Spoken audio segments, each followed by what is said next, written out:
este día, Señor, que nos das a cada uno. Venimos ante ti, Señor, con gran necesidad, Señor. Venimos cada uno con un corazón sediento, lleno de hambre, Señor. Por eso te pedimos que tu gracia, tu favor, Señor, nos ayude. Que nos ayude, Señor, a entender tu palabra. Yo te pido que me des de nuevo sabiduría, Señor, y que me des tu gracia para hablar correctamente. Guárdanos de la vanagloria, Señor. Guárdanos de creernos más de lo que tu palabra dice, Señor. Háblanos en esta mañana, en el nombre de Jesús. Amén. Gloria a Dios. Gloria a Dios. Bueno, tristemente, ¿verdad? En este día terminamos con la serie ¿Por qué Jesús? Esta es la última enseñanza. En las tres últimas enseñanzas, ¿verdad? Estábamos hablando acerca de su pago, su rescate y su gracia. Y en el día de hoy vamos a hablar un poco de su gracia. Quiero que me acompañen al libro de Segunda de Corintios, por favor. Segunda Corintios, capítulo 5, versículo 21. Segunda Corintios 5, versículo 21.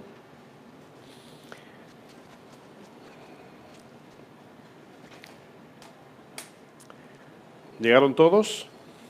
Muy bien, dice aquí Pablo, dice, al que no conoció pecado, aquí se refiere a Jesús, dice, por nosotros lo hizo pecado, para que nosotros fuésemos hechos, ¿qué? Justicia de Dios en él. ¿Cuántos de los que están aquí en algún momento cuando van entrando a algún establecimiento, algún negocio, un edificio, de momento al entrar se encuentra que una persona simultáneamente va a entrar con usted y usted le agarra la puerta, ¿verdad? Para que la persona pase y la persona pasa y ni lo mira a usted, ni gracias le da. ¿A cuántos le ha pasado eso? Ahora, ¿qué surge en ese momento, verdad? Surge una actitud, ¿verdad? Como ni las gracias le dan a uno, ¿verdad? Bueno, cuando vemos ese ejemplo, muchas veces podemos decir tantas cosas acerca de la persona malagradecida, etcétera, ¿verdad? No agradece que le agarraron la puerta, ¿verdad? Para que pase.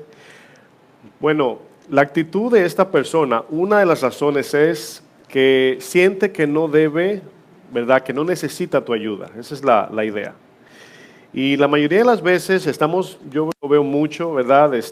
Personas que uno a veces trata de ser cordial y las personas no te dan las gracias o a veces se enojan, ¿verdad? No sé si le ha pasado a los que manejan que de repente van a doblar una esquina y obviamente si usted va a doblar es casi obvio que le toca la prioridad es del peatón. Y de momento usted va a doblar y la persona te dice, no, pasa tú. Y sí, hay gente que cordialmente lo hace, pero algunos lo hacen porque no quieren tu favor, no quieren que tú le des el favor. Hay personas que se sienten débil cuando le hacen un favor, porque piensan, es que si recibo el favor me voy a sentir en deuda con esa persona. Bueno, cuando hablamos de la gracia de Dios, no podríamos entender la gracia de Dios sin primero saber en qué posición, en qué condición nos encontrábamos antes de Cristo delante de Dios. O sea, si usted no necesita algo, cuando se lo dan, usted lo menosprecia, obviamente. Y cuando hablamos de la gracia, se necesita entender la gracia bajo el lente de nuestra condición. Así como el paralítico. Imagínese el paralítico cuando recibió la sanidad de Jesús, cómo reaccionó. Pero de repente usted tiene a lo mejor gripe, fiebre, un dolor de cabeza, y alguien ora por usted y usted se bebió una pastilla. Y Dios lo sana y usted dice, wow, esa pastillita es muy buena. No le da las gracias a Dios, porque a lo mejor un dolor de cabeza es algo común. Si pensamos en la capacidad de la iniquidad de nuestro corazón, si contamos los pecados que hemos cometido ante Dios, si entendiésemos cómo Dios ve el pecado, entonces tendríamos una mejor perspectiva de qué significa la gracia. Es importante entender dónde estábamos antes que la gracia nos alcanzase, dónde nos encontrábamos. Por ejemplo, en Juan 3:36, bien rapidito, no tiene que buscarlo, dice, el que cree en el Hijo tiene vida eterna. ¿El que cree en quién? En el Hijo tiene vida eterna, pero el que rehúsa creer en el Hijo no verá la vida, fíjense lo que dice luego, sino que la ira de Dios, y una palabrita importante, está sobre él. Él aquí es el que rehúsa creer en Jesús. Ahora, esta palabra está, es importantísimo porque, así como Romanos dice, por cuanto todos pecaron y están destituidos, ¿verdad? La razón de la y significa que ya están destituidos. No fue que pecaron y fueron destituidos. Nacemos destituidos de su gloria. Pero, ¿verdad? Estudiamos hace unos domingos atrás que no nacemos pecadores, nacemos muertos espirituales y esa muerte produce pecado. Al querer intentar portarnos bien, agradar a Dios, nos quedamos cortos. Y aquí es donde vemos esta palabra tan importante de el que no cree en el Hijo, el que rehúsa creer está. No es que la condenación luego viene, sino que todo ser humano nace bajo la condenación de Dios. Estudiamos claro acerca de los bebés y los niños hasta que alcancen un nivel de madurez para decidir entre lo bueno y lo malo. Sabemos que Dios, obviamente en su misericordia, la gracia aplica a los niños, pero una vez somos adultos y sabemos entre azul y rojo, blanco y negro, bueno, malo, ya somos responsables delante del Señor. Y es importante que por esa razón yo siempre digo y enfatizo que la predicación siempre tiene que exponer nuestro pecado. La predicación no nos puede hacer sentir como que ya llegamos, porque en el momento que la predicación, si alguien le predica a usted y lo que hace es que exalta su ego, no está predicando el mensaje, porque la palabra es perfecta y nosotros no somos perfectos. Imagínese, según su capacidad, en un espejo que critique toda la imperfección que usted tiene físicamente. Imagínese que el espejo tenga boca y te diga, tienes esto mal, tienes la nariz ancha, tienes poca ceja, tienes la frente grande, tienes la boca chiquita. ¿Cuántos tienen defectos físicos? Bueno, eso es argumentable, ¿verdad? Porque Dios nos creó perfectos. Pero bajo el lente del mundo, ¿verdad? Es diferente. Y se imagina un espejo que le diga sus imperfecciones. Usted tiene que quitarle las baterías de momento ya, porque dice, ya cállate ya. Bueno, la gracia, nunca entenderíamos qué tan grande es la gracia de Dios si no entendemos primero en dónde nos encontrábamos. El Hijo de Jesús, el Hijo de Dios, que el cual Jesús vino a morir por nosotros, vino por medio de la gracia. Nosotros no le pedimos al Señor que envíe a su Hijo, no le pedimos ayuda. Pero dice el texto que rehusar el Hijo es pisotear la gracia. Y la salvación viene por gracia. Por ejemplo, vamos a entender la multiforme gracia, ¿verdad? Según los estudiosos, si es bíblico, lo dice la Biblia, aunque no lo dice con esas palabras que voy a utilizar, existen dos tipos de gracia. Existe la gracia común y existe lo que yo le voy a llamar, algunos le llaman gracia especial, puede ser gracia espiritual. Yo le voy a llamar en este día la gracia salvífica, la gracia que salva. Y gracia común, por ejemplo, si usted busca en Mateo 5, verso 45, la gracia común es la gracia de Dios sobre su creación. Es aquella gracia temporal que suple, sana, sustenta a todo lo que el Señor ha creado en esta tierra. Mateo 5, 45, fíjense lo que dice. Aquí voy a usar solamente un ejemplo en este verso, Mateo 5, 45. Obviamente el contexto de este verso habla de, el Señor dice, perdona a tus enemigos, ¿verdad? Ora por los que te persiguen. Dice, está a la continuación, para que seáis hijos, de vuestro Padre que está en los cielos. Fíjense lo que dice, que hace salir su sol, ¿sobre quién? Sobre malos y buenos, y que hace llover sobre justos e injustos.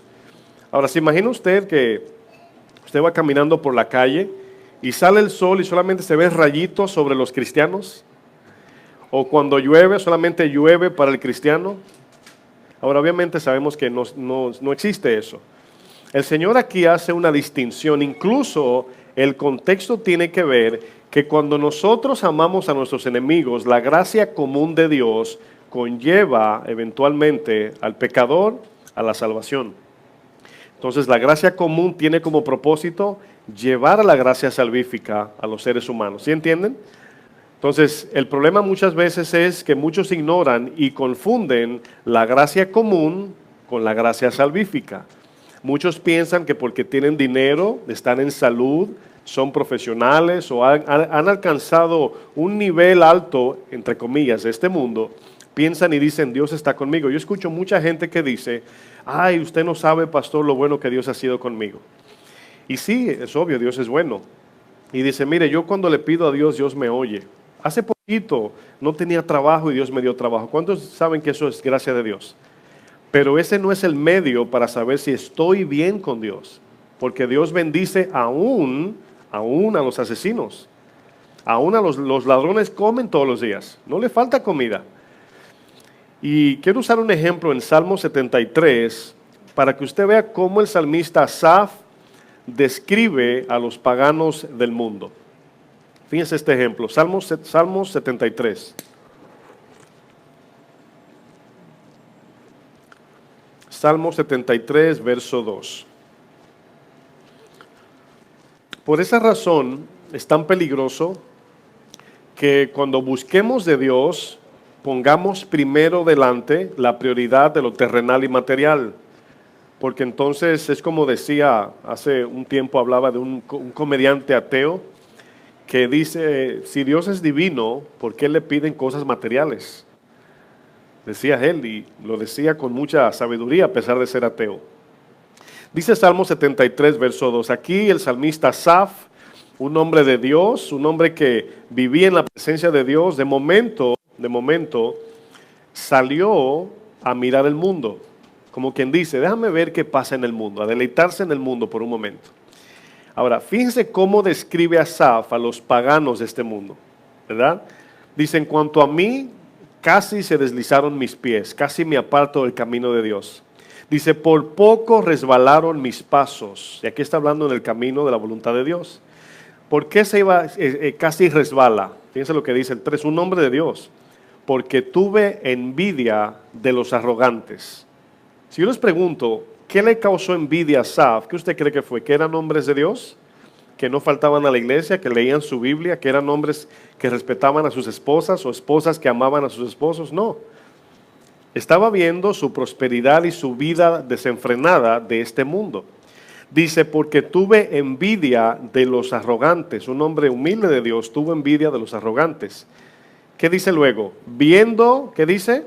La prosperidad de los impíos. O sea, se dan cuenta que una persona, fíjense que las personas que tienen más, vamos a decir, posibilidad de perderse, son las que viven contenta en este mundo. Porque ¿qué usted le predicaría a una persona que está sana, con dinero y alegre?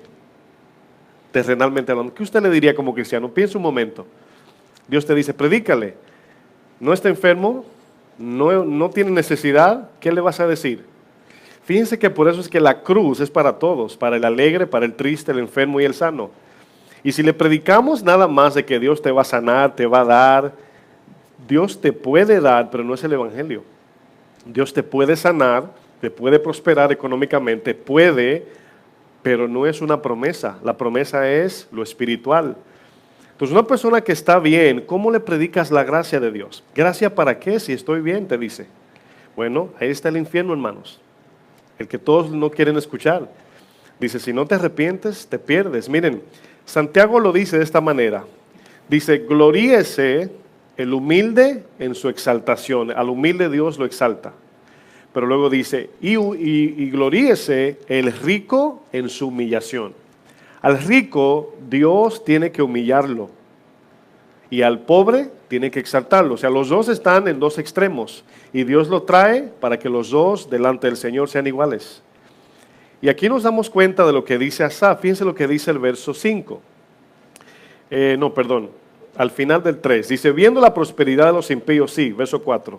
Dice, porque no tienen congojas por su muerte. O sea, la gente del mundo no está asustada que va para el infierno. Si usted se da cuenta, no. Tú le preguntas, ¿le tienes miedo a la muerte? No. Le preguntas, ¿a dónde vas cuando te mueras? Dice, al cielo. Ahora, sí, yo creo también, porque hay 3 cielos. No se sabe si es al tercero, al segundo o al primero. Dice el verso, hermanos, dice, no tienen congojas por su muerte, pues su vigor está entero. No pasan trabajos como los otros mortales, ni son azotados como los demás hombres. Por tanto, la soberbia los corona, se cubren de vestido de violencia, los ojos se les saltan de gordura, logran con creces los antojos del corazón, obviamente carnal y pecador, se mofan y hablan con maldad de hacer violencia, dicen, y hablan con altanería. Ahora, si usted ve a este tipo de personas, usted va a ver, según la descripción de Asaf, que viven bien, externamente hablando. ¿Dónde hay aquí necesidad de gracia salvífica en sus mentes? Ellos piensan que están bien, pero aquí el problema es que ellos están mirando o comparando que están bien porque Dios los bendice. Miren, los narcotraficantes oran a Dios y dicen, Señor, que me vaya bien hoy, te encomiendo no sé qué santo. Hay santo de narcotraficante, creo. ¿Cómo se llama? Lo dije casi bromeando, pero hay uno. Valverde, San Valverde. Mal verde, miren, hasta lo dice el santo. Te va a ir mal, ¿verdad? La gracia común, hermanos, es aquella misericordia, entiéndase, temporal, de Dios que tiene como propósito mostrar la bondad y la paciencia de Dios para que todo hombre se arrepienta y alcance la salvación por medio de Jesús. Esa es la razón por qué gente impía o gente no creyente le va bien en este mundo. Dios lo permite. Por ejemplo, quiero leer esta versión. Si usted quiere solamente escuche porque es una versión diferente, es Nueva Traducción Viviente. Estoy leyendo Romanos 2:4. Fíjense lo que dice esta versión, cómo lo dice.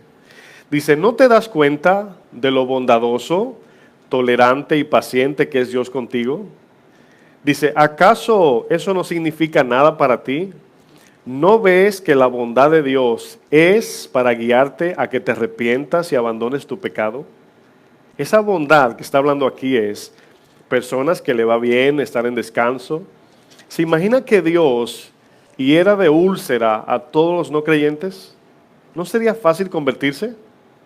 Porque se distingue entre el bueno y el malo, ¿verdad? Y un filósofo decía acerca de la solución del mundo, él decía, si solamente pudiésemos separar los buenos de los malos, dividir el país en dos y poner a los malos en un lugar y los buenos en otro. Y la Biblia nos dice, no hay división. Si haces un espacio para los malos, el lado bueno se queda solamente con Dios, porque ninguno, ¿verdad? Ese texto lo dice muy claro. Por ejemplo, no tienen que buscarlo, pero Pablo en 2 Corintios 13:5, usted conoce el texto, dice, examínense para ver si están ¿dónde? En la fe. Ahora piensen en eso, hermanos, examínense a ver si están en la fe. Ahora, si usted dice, ok, pastor, voy a examinar mi vida a ver si yo estoy caminando en la fe de Cristo. ¿Qué vamos a hacer? ¿Mirar la cuenta del banco? ¿Mirar el resultado de mi diagnóstico en el médico, que estoy saludable? ¿Que estoy en paz a lo mejor en mi casa, no hay pleito? Bueno, ahí está la pregunta, hermanos. ¿Qué miramos para distinguir que estamos bajo la gracia salvífica del Señor? Hay personas en esta tierra, hermanos, con vida muy lujosa, tranquilos, viviendo la buena vida. Voy a poner un ejemplo bien simple. Imagínese que usted, trabajando ahí pesito a pesito, ¿verdad? Reúne $500. Y ese dinero usted lo usa para comprar un boleto de un crucero. Pero obviamente sabe que hay paquetes. El paquete sencillo, el Plus, el Platinum, ¿verdad? El VIP. Y usted compra el más sencillo porque obviamente con $500 y su trabajito no le alcanza para el VIP. Bueno, se va al crucero y se sienta usted a beber su piña colada sin alcohol. Y se sienta con su sombrillita a descansar y a disfrutar de su crucero. Al frente usted ve una pareja que está comprando todo lo más caro, pidiendo bebidas, comida, todo lo más caro. El área VIP, que a veces tiene un cintillo rojo que usted no puede pasar de esta línea, porque usted tiene el paquete más sencillo. Y usted quizás como Asaf diga, wow, Señor, ¿por qué no puedo yo tener también el pase Platinum, ¿verdad? ¿Cómo se dice? Sí, Platinum, eso mismo. ¿Por qué no puedo? Y usted quizás diría, wow, esa gente, Dios lo bendice y uno pasa tanto trabajo, ¿verdad? Pero imagínese que esta gente pudo comprar este boleto. Vamos a pensar en diferentes opciones. Este hombre es un líder de un cartel. O Este dinero lo pidieron prestado en el banco. Cogieron un préstamo de $10,000 para ir a un crucero. Ahora, ¿qué usted está examinando de esta persona? Solamente lo de afuera. Usted no sabe que ese gozo es temporal, que cuando se acabe el crucero, tienen una deuda ya en casa. Pero a veces nos confundimos con la gracia común, que ellos pueden disfrutar de esta vida, no, o ignorando que no tienen la gracia salvífica. Es la diferencia. Por eso Asaf, cuando volvió a la presencia de Dios, ¿sabe lo que dijo? Hasta que volví a la presencia de Dios y entendí dónde terminaba esa gente. Ahí fue que entendió. Entonces, ese entendimiento de la gracia salvífica llevó a Asaf a conformarse con lo mucho o con lo poco. Pablo, por ejemplo, en Filipenses dice, he aprendido a vivir en abundancia y he aprendido a vivir en necesidad. Todo lo puedo en Cristo que me fortalece. He aprendido a vivir en la gracia común y en la gracia salvífica, en las dos juntas. He aprendido. Y nos damos cuenta, ¿verdad?, acerca de esta moraleja del ejemplo que utilicé, es que si miramos externamente, no solamente la vida del mundo, sino la nuestra propia, porque el engaño, hermanos, es que cada día vivimos tranquilos. Este país es tranquilo, todavía no hay guerras como en el Medio Oriente, donde usted está viendo la televisión y pasa un misil por su ventana. Todavía no vivimos así, vivimos tranquilos, o sea, generalizando o relativamente vivimos en paz. Aquí no pasa nada, eventualmente un robito, un atraco, pero vivimos tranquilos aquí. Usted y yo conocemos nuestros países, cómo están. En la noticia vemos los atracos, los abusos. No sé si vieron la noticia del beisbolista David Ortiz, le dieron un disparo, sentado en un lugar. David Ortiz es un pelotero famoso, con millones de dólares y la gente lo aclama. Gracia común. Si ese tiro lo mata, porque estaba en un bar, ¿verdad?, con mujeres y bebiendo, ¿qué hubiese sucedido? ¿A dónde va? Bueno, solo Dios sabe, pero bíblicamente se va al infierno. Pero por la gracia común de Dios está vivo. Tiene otra oportunidad para arrepentirse. Ahora, fíjense la confusión. Vamos a Efesios 2. ¿Qué es la gracia salvífica, mis hermanos? Miren, lo penoso es que tenemos la gracia salvífica y vivimos tristes. ¿Saben por qué? Envidiando la gracia común. Imagínense, tenemos la gracia de Dios, la que nos salva, pero a veces codiciamos la gracia común.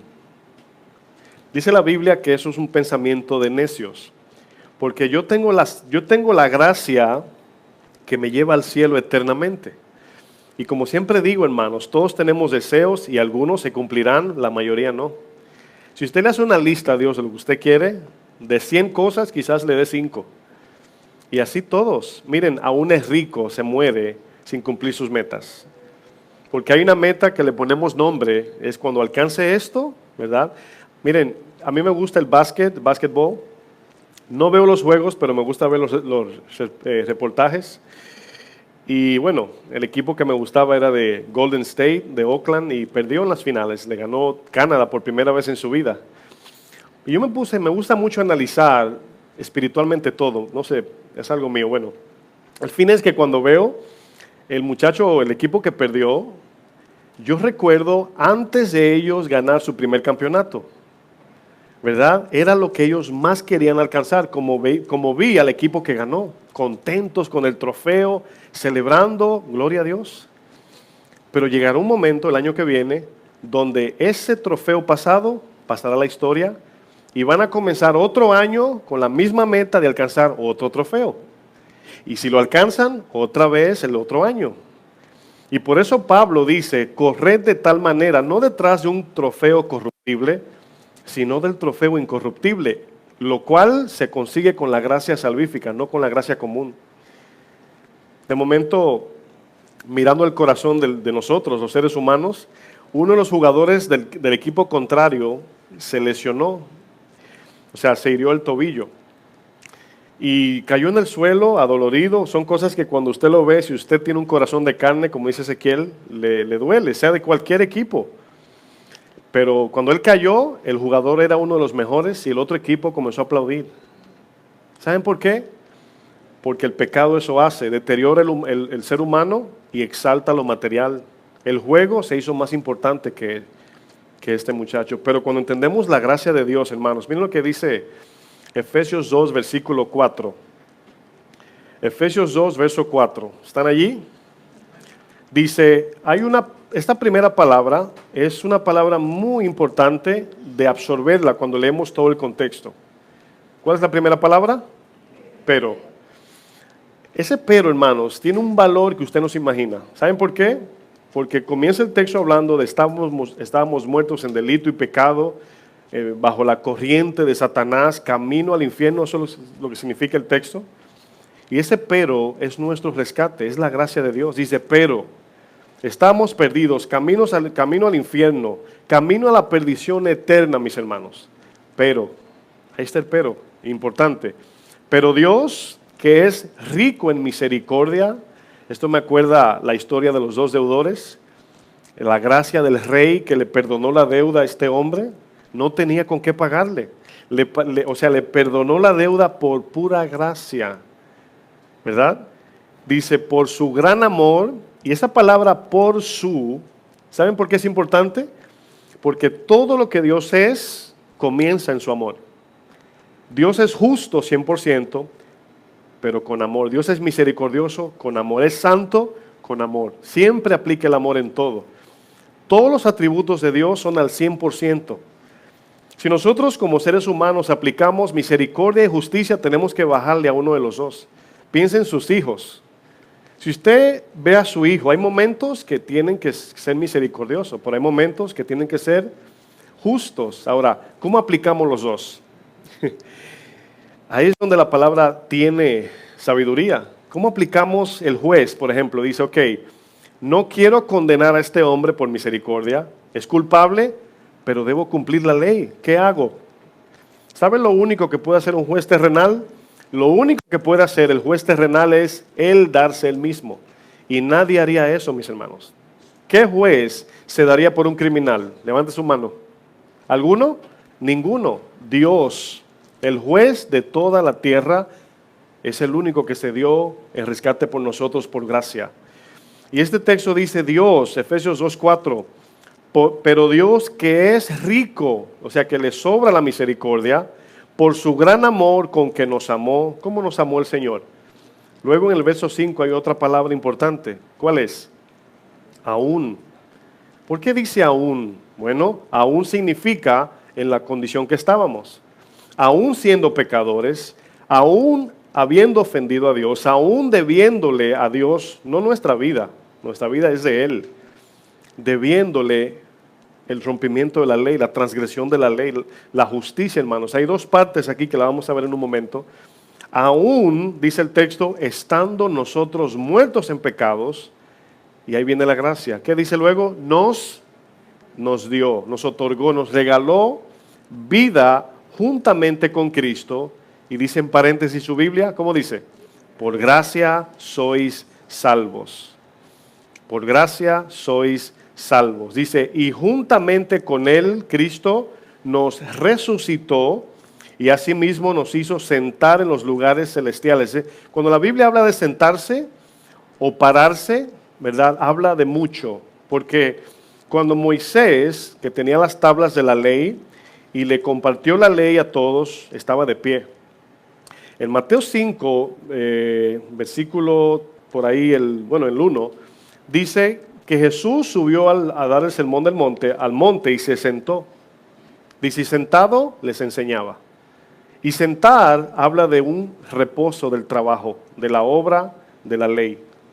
Y aquí dice el texto, el versículo 6, dice, asimismo nos sentó en lugares celestiales con Cristo Jesús, dice el verso 7, para mostrar en los siglos venideros, o sea, en la eternidad, las abundantes riquezas de su gracia.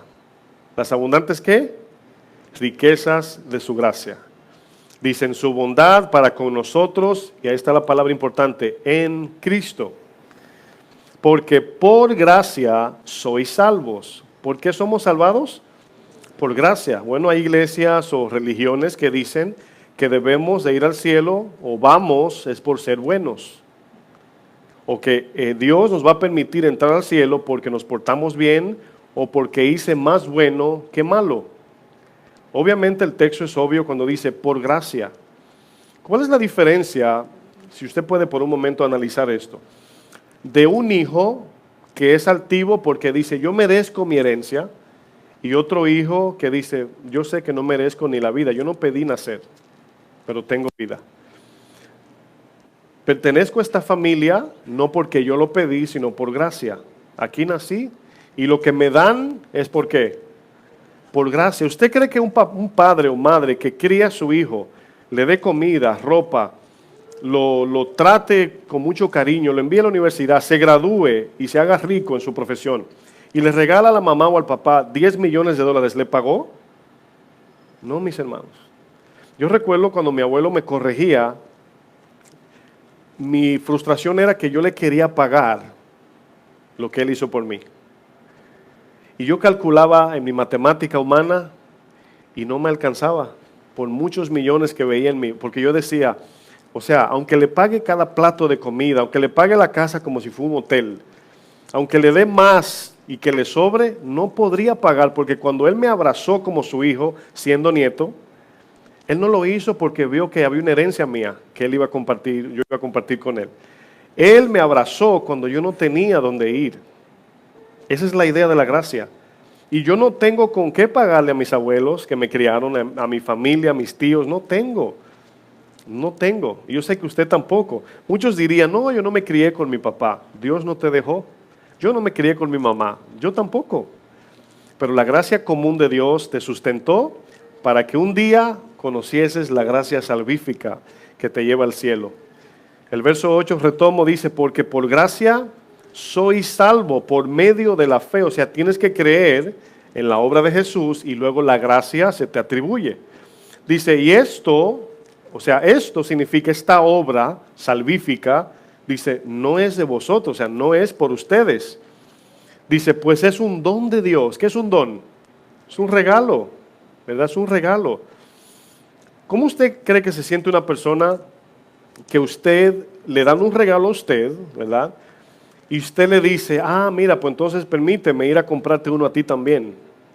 Te va a decir, no me debes nada, es un regalo. Incluso es hasta ofensivo, porque no estás apreciando que lo que estoy haciendo es puro favor. Es un favor por el aprecio que te tengo. Es algo de mí para ti. Si tú le devuelves un regalo para estar a la par, estás menospreciando la gracia. Entonces ya es un negocio. Me diste, yo te di. ¿Sí entienden?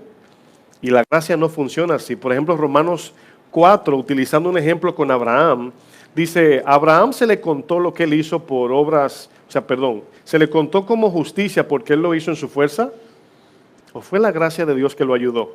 Dice, porque si se le cuenta como obra, entonces ya no es gracia, sino deuda. O sea, en otras palabras, Dios está en deuda con nosotros y Dios no nos debe nada. Cuando entendemos eso, no somos exigentes. Si Dios quiere, nos da, y si no nos da, amén. Yo sé que no quieren decirlo, pero así es. Dice el verso 9, dice, no por obras, ahí está, para que nadie ¿qué? Miren, cuando cantamos a Dios, hermanos, aquí, obviamente si no entendemos la gracia, vamos a estar ahí. Que se acabe la canción porque viene por la palabra. No me interesa, lo que vengo es a escuchar nada más. No, mis hermanos, cuando cantamos a Dios es porque hemos entendido la gracia y estamos celebrando el culto al Señor. Esa es la idea. Pero si no entendemos la gracia, no sale, no brota un agradecimiento hacia el Señor. ¿De dónde va a salir? ¿Qué gratitud va a salir? Ninguna. Pero cuando entendemos de dónde nos sacó, miren, usted piensa en dos amigos. Usted un día de repente se va a caer, tropieza y se va para adelante y antes de caerse alguien lo agarra y usted dice, oh, gracias, ¿verdad? Pero en otro escenario, en otra escena, usted cae en un hoyo y casi se mata y alguien que iba camino a su trabajo para su vehículo en medio de la calle, le tira una soga, se ensucia todo y lo saca. ¿Con cuál usted está con deuda? ¿Con cuál se siente que usted le debe la vida?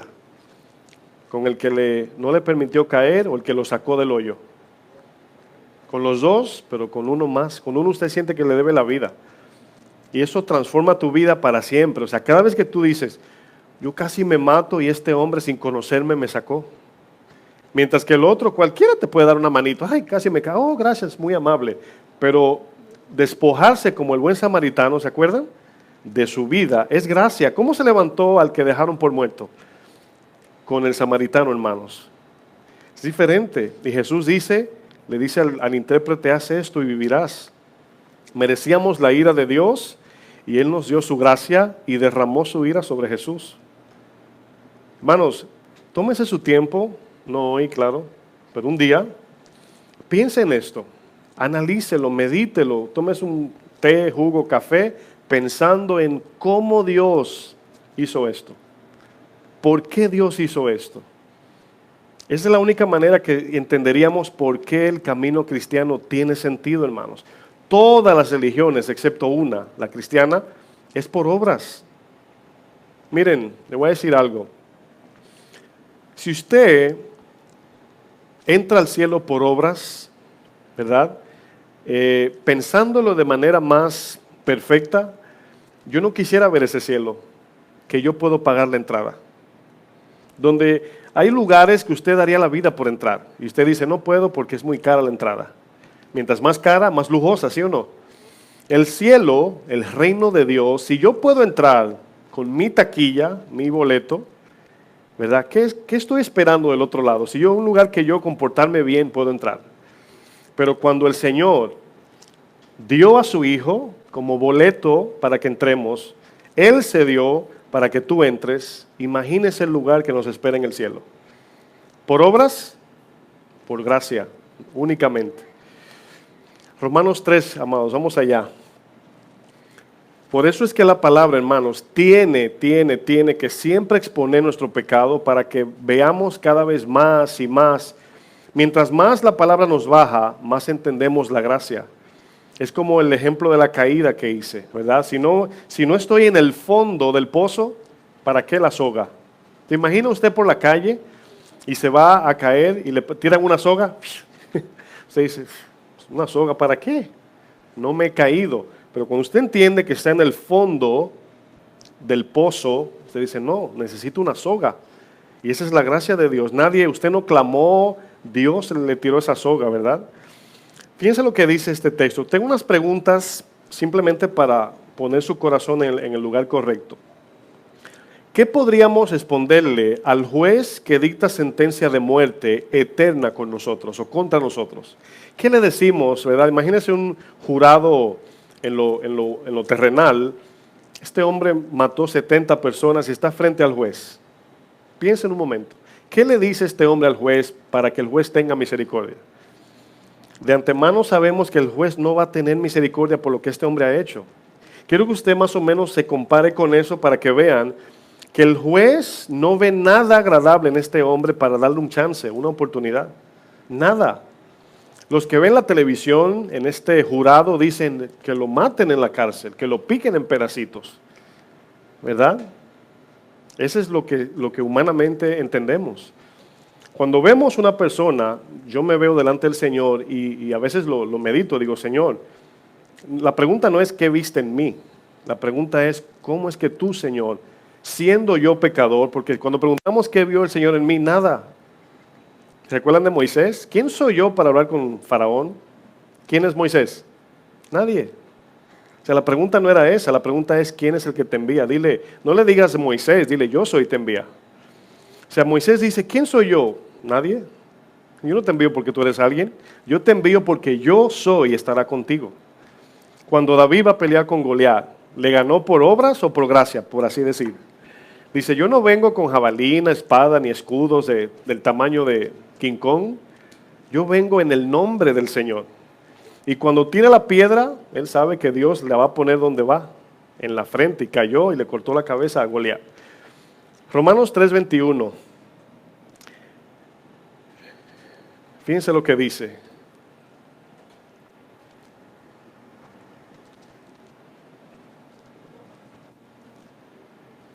Dice, pero ahora, y quiero explicar esas dos palabras, porque cuando usted lee algún verso o capítulo, hay palabras que le deja a usted entender que está continuando un contexto.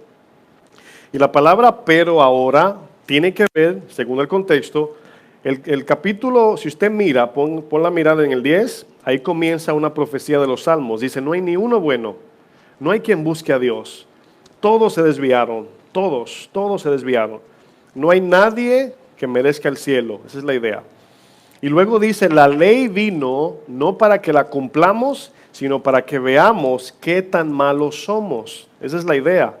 Qué tan pecadores y qué tanta iniquidad hay en nuestro corazón. Y por eso luego de la ley que vemos malas noticias, la Biblia te dice, pero ahora, como Efesios, estabas muerto en delito y pecado, pero ese pero es nuestro evangelio, es la buena noticia. Por eso es que el mensaje no es condenatorio. Aunque mencionemos el infierno y condenación eterna, no es condenatorio, es salvífico. La condenación viene para el que rehúsa esta salvación. Y yo nunca he visto en mi vida, pensando en el infierno, nunca he pensado, wow, Señor, pero nunca van a salir de allí, qué malo tú eres. Nunca, hermanos, ni dudo. Porque Dios ha venido a darnos la salvación de la manera más gratis, fácil y accesible. Miren, gente que ha querido suicidarse o se va de su casa, se va a un hotel, abre la gaveta, ¿qué encuentra? Una Biblia, ¿verdad? Había una persona que se llama Teo, le dicen Teo, y quería suicidarse. Y fue a un hotel, ¿verdad? Se apartó de todo el mundo, lejos, y agarra la Biblia y dice, Señor, háblame. Cuando la abre, Hechos 1. Oh Teófilo, dice ahí, a ti, y comienza a hablar y él comienza a llorar. O sea, sintió que Dios le habló a él, se llama Teófilo se llamaba, pero así comienza el libro de los Hechos, oh Teófilo, y dice que cerró la Biblia y comenzó a llorar, y desde ese día entregó su vida al Señor. Bueno, está accesible para todos, la gracia es gratis, por eso es que, hermanos, ¿usted se imagina la condenación para los que negocian la gracia? Para los que venden el evangelio, hermanos, es fuerte, porque el Señor le entregó gratis, y muchos la están vendiendo, muchos la están negociando. Y la gracia, hermanos, yo siempre he dicho, la gracia es lo mejor, pero es peligrosa también. Porque la gracia te pone en un lugar, en un pedestal que tú no mereces. Y si se te olvida que es gracia, piensa que eres tú, como Saúl. Saúl se olvidó que era rey por gracia, no porque era grande. Y este verso, hermanos, dice, pero ahora, una vez dada la ley, vimos que la ley nos condena, no hay quien la cumpla, dice, pero ahora, aparte de la ley, se ha manifestado ¿qué? La justicia de Dios, la bondad de Dios. Dice, testificada por la ley, por los profetas. Dice, la justicia de Dios por medio de la fe. O sea, ahora, todo lo que Jesús cumplió perfectamente, es por eso que tiene sentido, hermanos. Miren, muchos dicen, no vivimos bajo la ley, sino bajo la gracia, ya no hay que cumplir la ley, etcétera. Un enredo. Es bien simple. Jesús viene y cumple la ley en su carne, 100%, satisface a Dios. Esa satisfacción a Dios hace que ya Dios no exija que su ley sea cumplida, porque en la cruz dijo, consumado es, ya. Ahora, esa ley que no pudieron cumplir, Jesús la cumplió, pago, cumplido, consumado. Pero ahora falta algo, porque ahora Jesús tiene que pagar una deuda de todas las veces que hemos transgredido la ley de Dios. Una es la insatisfacción de no cumplirla, pero otra es la insatisfacción de deberla, de romperla. ¿Sí entienden? Le pongo el ejemplo así para no confundirlos. Un vaso de beber agua usted puede satisfacerse al beber el agua, pero se puede insatisfacer en el sentido de que se rompe el vaso. Esa es la idea. La ley tenía que cumplirse perfectamente para satisfacer al dador de la ley. Usted y yo la rompimos todas rotas. Estamos bajo la ira de Dios. Cristo viene, cumple la ley al 100%. Cuando cumple la ley en vida, luego va a la cruz para en muerte morir por nuestra deuda y resucitar por nuestra vida. ¿Cuánto usted pagó por eso? Ni uno. La recibimos ¿cómo? Por gracia, sin hacer nada. Esa gracia recibida produce en mí el poder vivir como un estilo de vida la ley. Pero también cuando rompo esa ley, practicando la justicia, su gracia me perdona y me limpia y puedo seguir adelante. ¿Cuántos dicen amén? Bueno, esa es la idea, porque dice, se ha manifestado la justicia de Dios por medio de la fe en Jesucristo. Dice, para todos los que creen. ¿Creen qué? que yo no pude cumplir ni una de las leyes, pero Jesús sí, ahora yo pongo mi confianza en Él. Fe es una palabra pequeña, pero es muy grande en significado. Porque fe no es decir creo en Dios, como un paracaídas que usted lo ve de lejos y el avión se va a caer. Si usted no se lo pone, huevo frito. ¿Sí o no? ¿Qué significa fe? Ponerme el paracaídas. O sea, necesito dar mi vida al Señor. Para decir que confío en Él, mi vida ahora es de Él. Es la respuesta de la fe. Dice luego el texto, porque no hay diferencia, no hay distinción. Todos están bajo condenación. Verso 23, por cuanto todos pecaron, ¿verdad? Y están, ¿qué? Destituidos de la gloria de Dios, siendo justificados, ayúdenme, gratuitamente por su gracia. Miren, estas palabras que acabamos de leer, siendo justificados gratuitamente por su gracia, es algo que debemos asimilar con detenimiento, meditar en esto. Soy salvo por gracia, vivo para Dios por gracia. Dios fue movido a salvarme por gracia, nada más. Es lo único que debemos entender. Cuando yo entiendo eso, todas mis peticiones, exigencias, enojos, mis incapacidades que me enojan cuando me equivoco, bástate tu gracia, dice el Señor. Bástate mi gracia, dice el Señor. Cuando no puedo hacer lo que quiero, la gracia es suficiente. Fíjense lo que dice el verso más adelante. Dice, mediante la redención, que significa el pago, que es en Cristo Jesús. Dice, a quien Dios puso, o sea, fue Dios que lo entregó, como propiciación, o podemos decir intercambio, por medio de la fe en su sangre, para manifestar su justicia a causa de haber pasado por alto. ¿Saben lo que significa la palabra Pascua? Significa eso, pasar por alto. Cuando el Señor saca a los de Egipto, me llama la atención que el Señor no sacó nada más a su pueblo hebreo, sino que el mensaje era para los que eran cautivos de Egipto. Entre ellos, los cuales, dice el libro de Números, habían extranjeros. Y Dios los recibe, porque dice Pedro, dice, ahora entiendo que el evangelio no es nada más para los judíos, sino que el Espíritu Santo también es para los gentiles, para todo el mundo, porque Dios no hace distinción. Lo que pasa es que escogió un pueblo para que ese pueblo lleve el mensaje a todo el mundo, y el pueblo se quedó con el mensaje. Es lo mismo que vemos hoy. Dios nos da el mensaje por gracia para que prediquemos el mensaje de salvación, pero a veces nos quedamos con el mensaje y lo vendemos. Y decimos, yo tengo el mensaje de salvación, Dios me ungió a mí, yo tengo toda la sabiduría y el discernimiento, y ustedes no lo tienen, por lo tanto me tienen que dar dinero. Ese mensaje de mentira, es mentira eso. Y aquí nos damos cuenta que en Egipto, cuando salen, dice el Señor, pongan sangre en el dintel para cuando venga el ángel de la muerte, no los mate. Ahora, ¿por qué el Señor hacía todo esto? Para ver quién de verdad creía en Él. Pero el mensaje más, aunque es simbólico, también es literal. Un cordero murió para que esa sangre estuviera en el dintel. Ahora, fíjense que ahora dice el Señor que fuimos marcados con las arras del Espíritu Santo. Y solamente los que han confiado en Cristo con su vida tienen la sangre en su frente. Donde viene el ángel de la muerte, espiritualmente hablando y física y eterna, y nos pasa por alto, nos pasa por arriba, sigue, porque vio la sangre de Jesús. Por eso dice el verso 25, por medio de la fe en su sangre, para manifestar su justicia a causa de haber pasado por alto en su paciencia. ¿Qué es paciencia, hermanos? ¿Saben lo que es paciencia?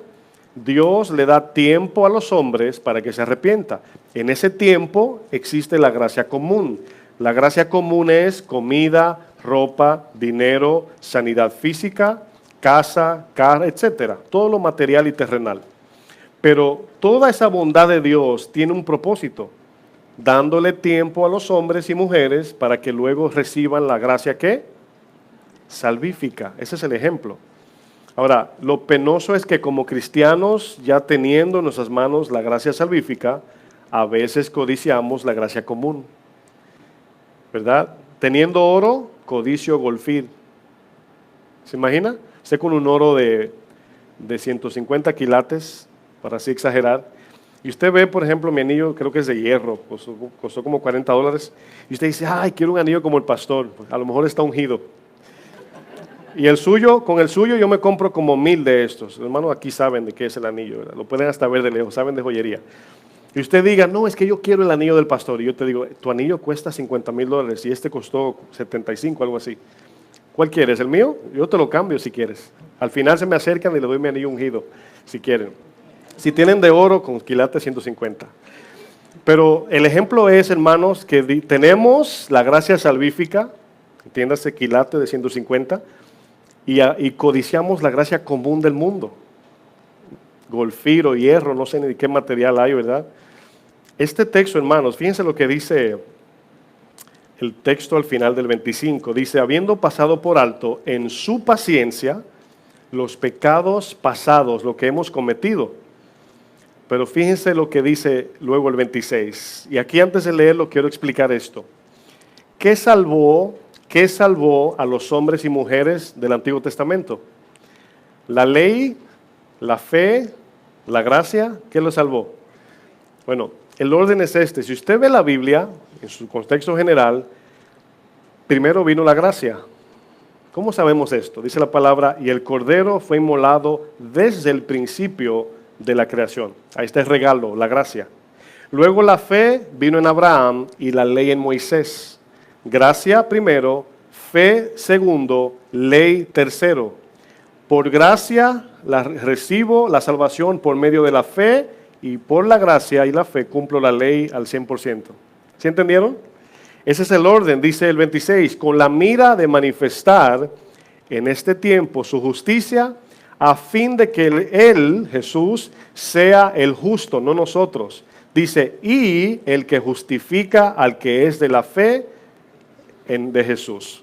La cruz, mis hermanos, cuando se enterró y Jesús fue crucificado, por así ponerlo, una explosión de gracia, y esa explosión llegó al Antiguo Testamento, a los de ese tiempo y a los que van a venir.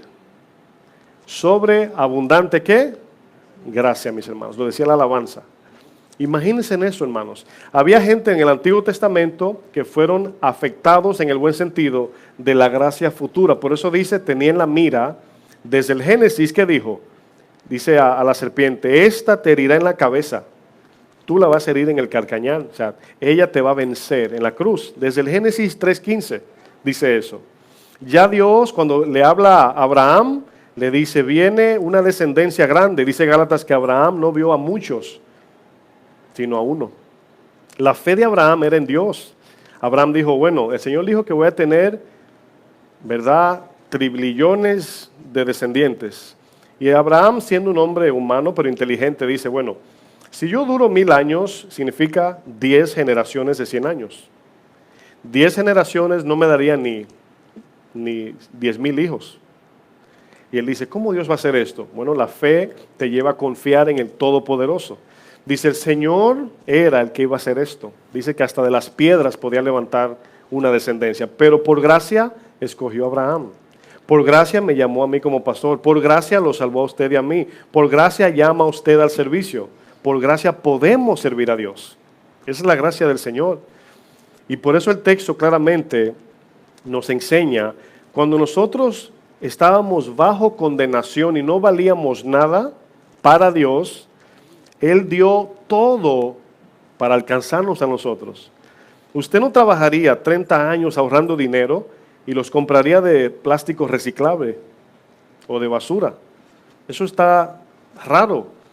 Pero el amor de Dios es abundante, es dador, no busca lo suyo, ni necesita a nadie, sino que comparte, todo lo da y todo lo sufre.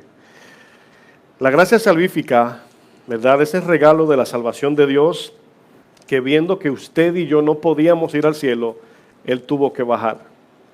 Esa es la gracia del Señor. Vamos a ver la gracia en diferentes dimensiones. Número 1, vamos a ver la gracia de Dios como un regalo, ¿verdad? Este regalo viene para que los seres humanos puedan entrar en su reino. Este regalo es para todo el mundo. ¿Saben por qué no todos son salvos? Porque no todos aceptan el regalo de Dios. Pero Dios hablaba ayer con no recuerdo si era, no recuerdo, pero hablaba con unos hermanos y, ya, me llegó a la mente, los hermanos que se sientan acá, Doris y Stanley, ellos trabajan en la cocina, cocinando y eso, y ellos nos decían que ellos son ayudantes de chef. Cuando ellos cocinan en fiestas judías y de gente de mucho dinero, dice que a veces invitan a 600 personas, traen comida para 600 personas, llegan 300, esas 300 no se comen ni la mitad y queda un equivalente de comida que se bota la comida. No sé si recuerdan, un domingo predicaba que Dios ha dado a este mundo todo para que estemos parejos, pero por la injusticia un grupito pequeño se queda con la mayoría. Entonces cuando decimos, si Dios es amor, ¿por qué hay pobres o por qué no ayuda a los pobres? Porque nos dejó a nosotros para ese encargo, para que ayudemos a los pobres. Qué bonito que el papá le da $100 al hijo mayor para que le dé 25 a los dos chiquitos y se quede con los 100 y diga, mi papá es malo, no nos da dinero. ¿Sí entienden el ejemplo? No, sí nos dio. Lo que pasa es que el hermano mayor se quedó con los 100 y no les dio 25 y 25 a sus hermanos. Entonces, cuando esa pregunta surge, Dios, si Dios es amor, ¿por qué? Porque te dejó a ti y me dejó a mí para hacer eso. ¿Y sabe lo que hace eso? Nos condena, porque no hacemos lo que tenemos que hacer. Cuando yo tengo 100 y veo que uno necesita 10, digo, no, que trabaje. Y ahí es donde está la injusticia. Y damos de gracia lo que hemos recibido ¿de qué? De gracia, hermanos. Aunque a usted le cueste trabajar, usted no es el que produce fuerza. Dios se la da. Dios es el que mantiene su cuerpo, su sistema funcionando para que pueda trabajar. Que al fin del día usted lo único que hace es dar su cuerpo a trabajar, pero Dios lo hace casi todo. Casi todo. ¿Y bajo qué interés? Ninguno, por gracia. Sea usted bueno, malo, creyente o no creyente. La gracia es un regalo de Dios, hermanos. Su Hijo es el regalo. Punto 2. Estoy hablando de la multiforme dimensión de la gracia. La gracia de Dios es el medio transformador que Dios nos ha otorgado a los creyentes para, número 1, justificarnos de la culpa, justificar al culpable. Número 2, santificar al pecador. Número 3, glorificar nuestros cuerpos mortales. Esa es la gracia de Dios, mis hermanos, es transformadora. Punto 3, la gracia de Dios no viene a nosotros por ninguna razón interesada de Dios. Es decir, no existe nada que Dios vio en usted o en mí para decir, a este sí le voy a dar gracia, pero a este no. No, mis hermanos, ninguno la merecíamos. Y esta gracia procede únicamente del amor y la misericordia de Dios. Punto 4, la gracia de Dios es exclusiva para los que tienen fe en Jesús, los que creen. Pero esta fe no es porque tú o yo somos especiales, sino porque Jesús es especial. ¿Sí entienden? La gracia es exclusiva para los que creen en Jesús. Un ejemplo bien rapidito, Romanos 3:22 dice, la justicia de Dios por medio de la fe en Jesucristo para todos los que creen en Él. Luego dice, porque no hay diferencia, todos están iguales bajo condenación. Esta gracia es especial por Jesús. La gracia común, un ejemplo antes de avanzar al próximo punto, solo trae beneficio terrenal, la gracia común. La gracia salvífica trae beneficio terrenal y beneficio eterno. Por ejemplo, Pablo lo pone de esta manera en 1 Timoteo 4:8. Dice, porque el ejercicio corporal, o sea, atender nuestro cuerpo físico, para poco aprovecha. Dice, pero la piedad, o sea, la vida cristiana, la vida santa hacia Dios, dice, para todo aprovecha, pues tiene promesa de esta vida presente y de la venidera. Fíjense lo abundante que es. La pregunta que nos hacemos antes de terminar es, ¿por qué es importante entender la gracia? ¿Qué tan importante? O sea, toda la Biblia es importante, toda, no hay nada que no sea. Pero hay áreas de la Biblia donde tenemos que poner mayor enfoque, obviamente sobre todo Jesús. La cruz es algo que tiene que tener mayor enfoque. La gracia, la fe, la santidad, la justicia, el amor. Hay otras cosas que no hay que desatenderlas, pero no deben de estar primero que las que mencioné. Por ejemplo, voy a dar otra lista de razones por qué es importante entender la gracia. La gracia, número 1, mata la exigencia.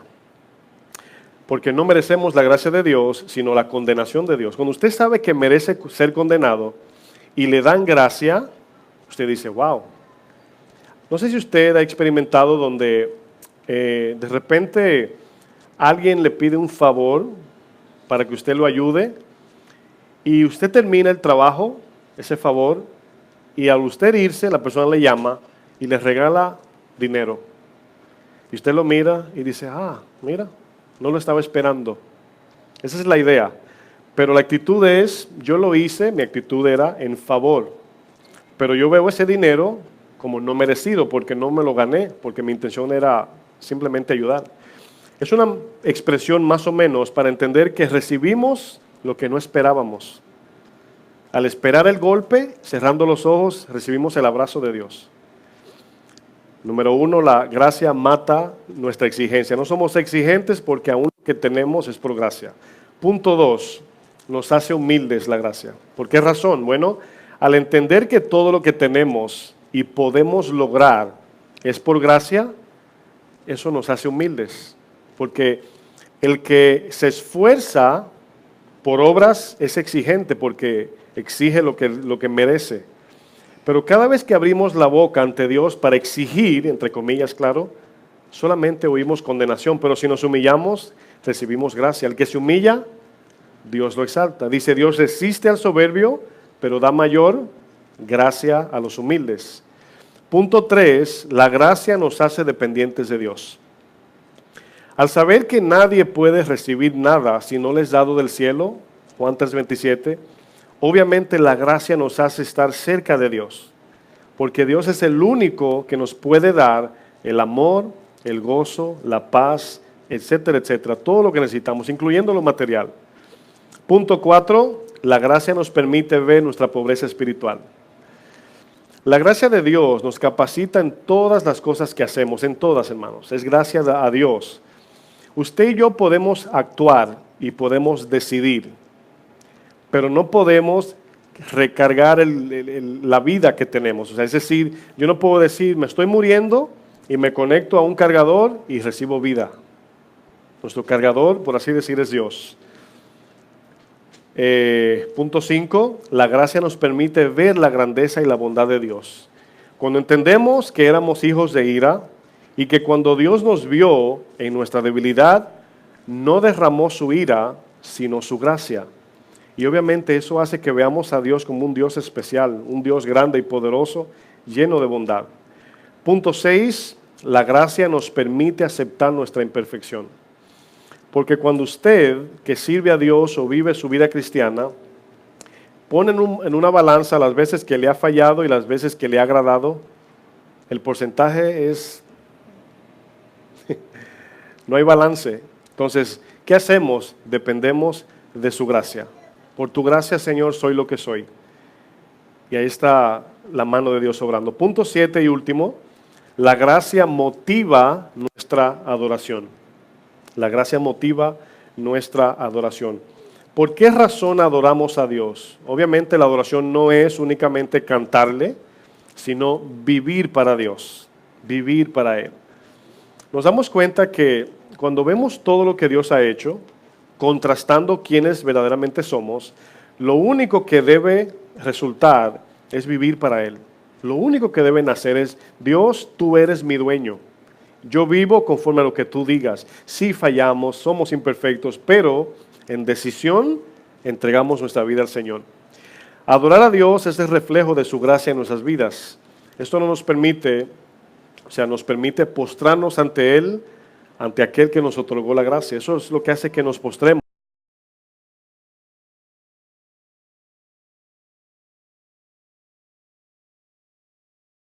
Es importante la gracia de Dios, hermanos. La gracia es primero que la fe y la fe es primero que la ley. Pero la ley fue dada para que usted y yo la usemos como espejo y saber que necesitábamos ayuda.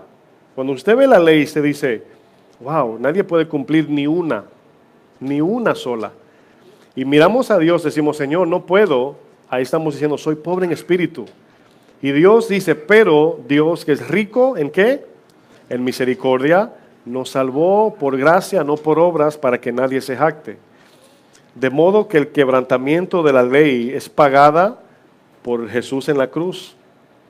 El cumplimiento de la ley es consumada por la vida de Jesús. Y ese pago de la ley que recibimos por fe, la fe completa la ley, y por la justificación la recibimos por gracia, por medio de la fe. Lo explico con este verso y terminamos. Romanos 5, verso 1, y ahí concluimos. Romanos 5, verso 1.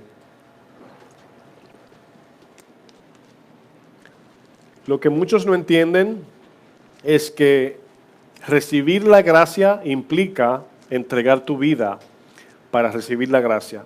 Al entregar tu vida no estás pagando a Dios, estás haciendo tu vida disponible para recibir tu gracia. O sea, yo siempre lo veo en el ejemplo simple. Si tienes una bolsa que aguanta 50 manzanas y la tienes llena de cosas y te quiero regalar 50 manzanas, tienes que vaciarla para recibir las 50 manzanas. Para recibir la gracia de Dios tenemos que sacar del corazón todo lo que no pertenece según la palabra de Dios allí. Y ahí la gracia viene. Por eso el Señor limpió la casa. Dice, cuando el espíritu inmundo sale, dice, deja la casa limpia y barrida. ¿Esperando a quién? La presencia de Dios. Entonces, cuando decimos fe es dar mi vida, no es dar en el sentido, toma Señor, te doy esto, no. Sino mi vida es tuya para que la puedas llenar. Esa es la idea. Romanos 5, verso 1. Esta palabra justificados la voy a leer así. Hechos inocentes ante el juez significa justificados. Hechos 100% inocentes ante el juez. Dice, justificados pues por la fe, por la confianza, la total entrega a Jesús. Tenemos, o podemos decir, esta fe nos pone en paz con Dios. Ahora, si esta fe es la que nos pone en paz con Dios, ¿cómo estábamos antes de la paz? ¿Bajo qué? Bajo condenación. Por eso dice, estamos en paz con el juez. Significa que ya no nos va a condenar. Por eso dice, con Dios, en paz con Dios. Dice, por medio de nuestro Señor Jesucristo. Dice, ¿por quién? ¿Quién es quién aquí? Jesucristo. Por quien también, por Él, tenemos entrada por la fe a esta gracia, en la cual estamos firmes, en la gracia estamos firmes. Dice, y nos gloriamos en la esperanza, y lo que significa la gloria de Dios significa, nos gloriamos en que un día veremos la majestad eterna de Dios y estaremos eternamente con Él. Ahora, si usted se da cuenta, la Biblia hace una inversión de ley, fe y gracia, porque obviamente se nos perdemos de vista que es primero gracia, fe y ley. Pero cuando llega la ley, los judíos dicen, nosotros somos hijos de Dios y vivimos la ley perfectamente. No, ustedes si no reciben la gracia de Dios por la fe, la ley los va a matar. Era muy fácil recibirlo, solamente era recibir al Hijo. Pero nuestro ego, nuestro yo puedo, desperdicia la ley. Por eso Hebreos 10 dice, hay de aquel que le haga frente al Espíritu de gracia y pisoteare la sangre del Hijo de Dios e hiciera inmunda esa sangre. Horrenda cosa es caer en manos de un Dios vivo. La razón por qué el juicio viene duro es porque, número uno, le debemos a Dios eternamente por el pecado. Pero número dos, ¿qué usted cree que merece alguien que pisotea a aquel que le quiere pagar su deuda de la cárcel? Usted va a cadena perpetua, el juez te mira con compasión porque vas a la cárcel toda tu vida. Viene alguien y te dice, yo pago por él. Y esa persona dice, no quiero nada. El juez me imagino que le duplica la sentencia, nada más por la actitud. Dice, ¿cómo es posible si te quieren dar vida? Entonces, este hombre no entró a la cárcel por falta de ayuda, sino que él rechazó la gracia. Así le digo esto para que no, cuando piensen en el infierno, el que va allí es, número uno, merecidamente, pero número dos, porque no ha querido recibir el pago que ya existe para todo aquel que cree en su Hijo. Amén. Póngase de pie por un momento. Vamos a terminar este servicio y serie orando que todo lo que hemos aprendido acerca de por qué Jesús lo hayamos entendido de manera exclusiva. Jesús es el único en el cual encontramos esa gracia. Pero yo quiero mientras usted con sus ojitos cerrados, piense en esto. Cada día tenemos que meditar en la bondad y las riquezas de su misericordia en amor de Dios. Porque es muy fácil nosotros querer seguir al Señor por miedo al infierno. No me quiero perder, y sí, no es malo, pero no es lo que produce amor hacia el Señor. Cuando el Señor contrasta el infierno, la condenación eterna, lo que quiere es que miremos que no nos dio lo que merecíamos, el cual es el infierno, sino su eterna gracia. Ahora nuestro enfoque al seguir a Jesús no es la condenación, es la salvación. Y adoramos a Dios no solamente porque nos salvó de la condenación, sino porque nos otorgó de manera gratuita su gracia. Por eso adoramos a Dios, por eso servimos a Dios, por eso somos quienes somos llamados cristianos, por eso creemos en Él, por lo que Él hizo por nosotros, quien Él es y lo que hizo en la cruz. Es eso en lo que creemos. No venimos a un edificio a cumplir con un rito, con una liturgia, una ceremonia. No, hemos venido a adorar a nuestro Señor, que es rico en misericordia y que nos ha dado todo por gracia. Hay veces que el cristiano de hoy vive enojado, vacío, sin paz, porque no tiene lo que le ha pedido a Dios. Pero la falta de paz ha sido porque ha rechazado la gracia salvífica y está solamente enfocado en la gracia común. Dios, Padre, gracias. Señor, perdónanos si hemos actuado mal, Señor, hemos rechazado tu gracia. Perdónanos, Señor, si hemos dado más enfoque a la gracia común, que es pasajera, es temporal, y hemos ignorado la gracia salvífica, Señor. Yo te pido, Padre, que nos perdones. Yo sé que siempre hay cosas en nuestro corazón que aún no vemos. Por eso aún a todos te pedimos perdón, Señor.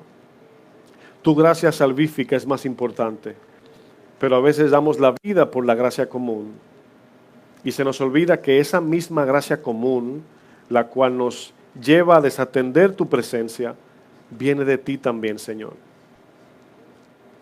Y a veces enfocado en las cosas pasajeras, perdemos la gracia salvífica, Señor. Perdónanos. Perdónanos, Señor, si hemos pisoteado tu gracia. Si no hemos entendido que las dos tienen un propósito en uno. Que las dos, la primera, que es gracia común, se cumple en la segunda. Así como la ley vino bajo condenación, la gracia ha venido para salvación. Te pido que mis hermanos, al igual yo, podamos entender esto, Señor. Ayúdanos, sigue dándonos de tu gracia y tu favor en el nombre de Jesús. Que el Señor les bendiga, mis hermanos.